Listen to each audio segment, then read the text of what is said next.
What was the reaction of the President when he learned that China imposed sanctions against Secretary Guibo? How will this affect our relationship with China? Nagsalita na po ang DFA patungkol dyan. Ang China ay may sariling batas, may sarili silang polisiya. Gayon din naman po ang Pilipinas. Si Secretary Guibo bilang Defense Secretary ay gumaganap lang sa kanyang tungkulin, sa kanyang mandato, na naaayon sa batas, naaayon sa konstitusyon at naaayon sa polisiya ng administrasyon. Sunod na tanong mula kay Ann Soberano ng Bombo Radio. Ano po ang reaksyon ng palasyo sa pahayag na mismong si Vice President Sara Duterte ang posibleng tumayong testigo sa kanyang impeachment trial? Nararapat lamang po dahil kung siya po ang siyang inuusig sa mga ganitong klaseng impeachment trial, nararapat lang na siya po ang magsalita at magpaliwanag at siya mismo ang makapagbibigay ng kanyang tamang tugon para maipaliwanag niya at malinis niya ang kanyang pangalan. Sunod na tanong mula kay Rafi Ayeng ng Daily Tribune. On the possibility na hindi matuloy ang impeachment ni VP Sara dahil siyam sa mga senador ang may kaso hinggil sa flood control scam. Kung makakasuhan lahat at maaaresto, 15 na lang ang matitira. Ano po ang reaksyon ng Malacanang dito? Siguro hindi lamang po reaksyon ng Malacanang ang dapat nating alamin, kundi reaksyon ng taong bayan. Sa ngayon po ay hindi po siguro natin to dapat na problemahin dahil mayroon pa pong 22 senators na active at nandiyan at umaattend naman sa kanilang mga sesyon. Sana lahat sila ay umattend sa mga tamang mga pagkakataon at sa tamang oras. Sunod na tanong mula kay Alvin Baltazar ng Radyo Pilipinas. Any statement from Palace regarding reports that US and Iran have reached an agreement to end the war and open the Strait of Hormuz? Follow-up question, may ginagawang assessment ba ang palasyo through its economic managers kung gaano kalaki ang magiging epekto sa bansa ng posibleng pagbabalik ng normal na oil supply sa global market, and do we expect na bababa na din ang presyo ng kuryente and transportation? Siguro hindi lang naman Pilipinas ang nagnanais na maayos ang gusot sa Middle East. Pero dahil dito, tinanong po natin mismo ang opinyon ni Secretary Arce Balisacan at ito po ang kanyang tugon sa katanungan na yan. Ito po, we are gathering info for our assessment. The indications are that, given the destruction of logistics, damaged infrastructure, and the depletion of inventories, it may take months before global prices fall to pre-war levels. Still, the development will benefit the country as we remain dependent on imported fuel from the Middle East. End of quote. Sunod na tanong mula kay Tristan Nodalo ng Newswatch. Viral story po ngayon ang kwento ng isang byuda na namatayan ng asawa matapos umanong i-deny ng ospital ang paggamot sa kanya dahil sa 24-hour confinement policy ng PhilHealth. Marami po ang nadismaya sa healthcare system ng bansa dahil sa pangyayaring ito. May direktiba po ba si Pangulo para matiyak na hindi ito mauulit at mapakinabangan talaga ang PhilHealth? Alam po natin kung paano po nagpupursige ang Pangulo natin para po mapaganda ang healthcare ng bansa. Nandiyan na nga po ang zero balance billing, nandiyan na rin po ang pagpapalaki ng coverage sa PhilHealth. So, tandaan po natin, ang outpatient po ay covered po ito ng PhilHealth. So, kung meron man mga tao na hindi po na-explain mabuti ang coverage ng PhilHealth, yan po ay dapat na maimbestigahan. Hindi po nais ng Pangulo na dapat na mga kababayan natin ay nabibigyan po ng ayuda pagdating po sa kalusugan nila, pero hindi na ibibigay dahil sa maling pag-i-implement. Hindi po yan nais ng Pangulo. So sa ganitong pagkakataon po, talaga pong dapat paimbestigahan. At tayo rin po ay nagsasabi na rin sa lahat ng mga taga-PhilHealth, kung sino man yung mga PhilHealth staff or assigned sa mga hospitals or sino man ang nagpo-process ng mga benepisyo ng mga kababayan natin. Sana po ay maging aware kayo sa lahat ng mga coverage para po maibigay niyo po yung tamang information sa ating mga kababayan. Dahil kung mali po ang maibibigay niyong impormasyon, maaari po ito makaapekto at makadanyo sa ating mga kababayan. So, titingnan po natin, hindi pa po natin alam kung sino ang may pagkakamali dito, pero ipinag-uutos po ang tamang at masusi na pag-iimbestiga dito. Dahil hindi po ito dapat maulit kung totoo na PhilHealth staff ang nagkaroon ng pagkakasala dito. Sunod na tanong mula kay Ian Cruz ng GMA.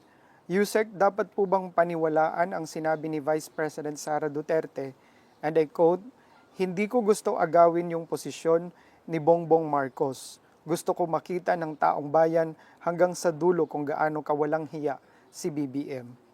End of quote. Alam naman natin si Vice Presidente ay paiba-iba ng kanyang mga sinasabi. Kung matatandaan niyo po, July 19, 2025, siya mismo ang nagsabi sa mga kababayan habang siya ay nakikipag-usap o nagsasalita before the Filipino community. Ang sabi niya sa The Hague or sa Netherlands, July 19, 2025.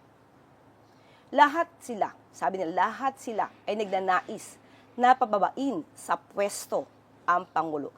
Kasama siya sa nais na magpababa sa Pangulo. Kaya siguro mas dapat nating isipin kung ang mga sinasabi ba ng Vice Presidente ay pampolitika o nasa puso niya o nasa utak niya. Dahil pa iba-iba ang kanyang naratibo. Hindi makakaila ang nais niya. Pabaksakin ang Pangulo, patalsikin ang Pangulo sa pwesto. Pati ang kanyang mga kaalyado, nandiyan ang mga gawain, nandiyan ang paninira sa Pangulo. So, sa sinasabi niyang walang age, siguro mas maganda na siya mismo ang humarap sa salamin at malaman niya kung sino ba talaga ang walang age. Kasi sumasalamin ang pagiging walang age sa mga gawain ng kanyang ama. Nandiyan ang pagpapatay, nandiyan din ang pagkakaroon ng mga assassin, nandiyan din yung mga pagbabanta sa mga maliliit na kababayan natin na nakita natin na ginawa ito sa loob ng isang bar. So, sino ba talaga ang walang age? Sunod na tanong mula kay Ivan Mayrina ng GMA. Sabi ninyo kamakailan gusto ng Pangulo na mauna ang Senado na magkasundo bago patawag ng special session. Else, mababaliwala ang gusto ng Pangulo. Ibig sabihin ba sa ngayon ay naayos na? Sa ngayon po, hindi natin alam kung ano ang tunay na sitwasyon sa Senado. Pero, of course, ang gusto ng Pangulo ay magkaroon ng kaayusan sa Senado dahil kailangan sila talaga magtrabaho. So, nasa kanila pong kamay yan. Sa ngayon po, ang obligasyon ng Pangulo ay ginawa niya. Nagpatawag po siya ng isang special session at nasa kamay na po ito ng mga senador kung kayo rin po ay tutugon sa inyong obligasyon. Sunod na tanong kay Tristan Nodalo ng Newswatch. Senator Ping Lacson says handa sila sa dirty tricks ni Senator Alan Cayetano na isasagawang special session.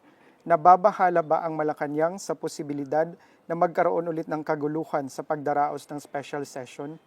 Alam po natin na sila ay dapat na maging professional at sila naman ay mga senador at alam naman nila ang kanilang mga tungkulin. Kung handa po sila sa dirty tricks ni Senator Alan Cayetano, magandang balita yan dahil siguro nga po nakikita na natin even before kung ano ba talaga yung mga naging aksyon ni Senator Alan Cayetano, hindi lamang dito sa Senado, kundi pati sa House of Representatives kung saan hindi niya rin binitawan agad-agad ang posisyon bilang House Speaker. Kahit na mayroong usapan, may term sharing agreement, hindi niya agad ito tinupad. So maganda po, nahanda sila dahil ang paghahandang ito sa mga gitong klaseng kaguluhan ay dapat lang masolusyonan agad para sa taong bayan. Hindi sa pansariling ambisyon ni numan. So dapat talagang tutulan ito dahil ang dapat isipin nila, taong bayan at ang interes ng bansa. Huling katanungan mula kay Joash Malimban ng Bilyonaryo News Channel. Tinawag ni Representative Ellie San Fernando si Executive Secretary Ralph Recto na salot sa buhay ng mga manggagawa at ordinaryong Pilipino dahil umano'y hinaharang ni Recto ang pagbubuwag ng provincial rate at pagtanggal ng VAT. Ano po ang inyong masasabi tungkol dito? Follow-up question, ayon kay Representative Ellie San Fernando, in 4 years, walang kahit anong panukalang batas o batas na naipasa tungkol sa mga manggagawa si President Ferdinand R. Marcos Jr. Ano po ang response ng Malacanang dito? Unang-una po, ang Pangulo, ang administrasyon ay ginagawa ang tungkulin ng naaayon sa batas at kung ano lang yung sakop nilang kapangyarihan. Ang Pangulo po ay nagbalita kamakailan lamang, this is May 1, 2026, nagkaroon po ng wage hike in Northern Mindanao, Caraga, effective May 1, 2026, kung saan nagkaroon po na increase ng sahod dito sa Northern Mindanao, Caraga. Ito po ay ayon na rin po sa pagtutulungan ng DOLE, ng Regional Tripartite Wages and Productivity Board, kung saan ang ahensya na ito ay tumutugon sa pag-increase o pag-monitor ng tamang sweldo kada region. So ito po ang obligasyon ng administrasyon. At kamakailan nga lamang po ay meron din pong pag-increase ng sweldo dito sa Region 3. Yan po ay nakita po natin as of April 16, 2026 ay nagkaroon po ng karagdagang sweldo sa mga manggagawa sa Region 3. So in other words, ang Pangulo po at ang administrasyon, pati na po ang DOLE, ay tumutugon sa kanilang mandato na naaayon sa batas.